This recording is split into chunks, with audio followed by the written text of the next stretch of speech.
She is probably the greatest NIMBY in the House of Commons today.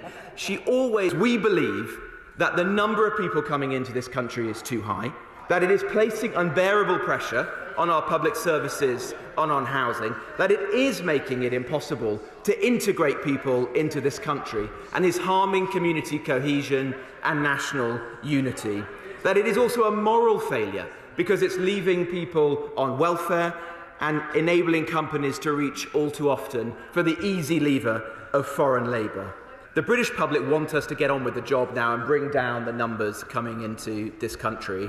The Prime Minister, the Home Secretary and I are committed to bringing forward a set of fundamental reforms which I hope will achieve the objective that he's set out. But she is probably the greatest NIMBY in the House of Commons today. I, for one, am very proud of the international students in my community, Oxford Brookes and, of course, Oxford University.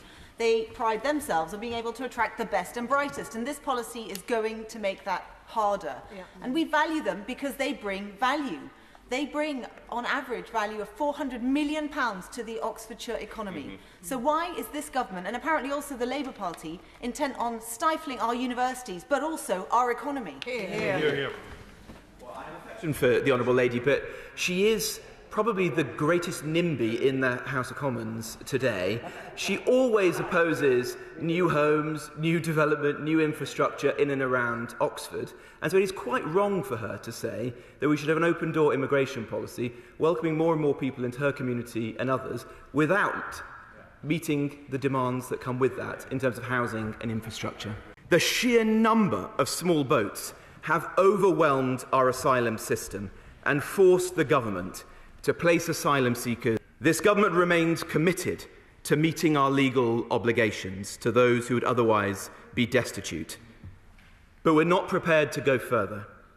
Accommodation for migrants should meet their essential living needs and nothing more, because we cannot risk becoming a magnet for the millions of people who are displaced and seeking better economic prospects. The Secretary of State admitted last week he was fully aware that his decision helped Mr Desmond avoid these charges.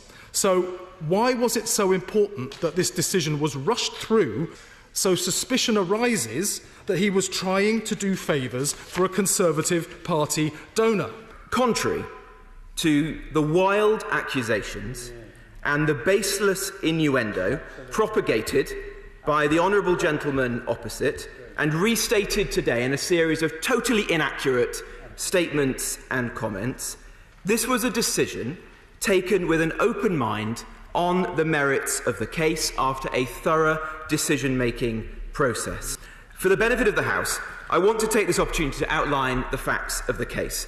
As honourable members will be aware, the Secretary of State's role in deciding called-in planning applications and recovered appeals is very long established. The vast majority of planning decisions are rightly determined at a local level by local planning authorities. However, Parliament has created provision where a small proportion of cases are determined by ministers. The cases that fall to ministers are by their nature highly contentious, frequently very complex, and sometimes very subjective. 30 years ago, when I was just a little lad, my parents quit their jobs.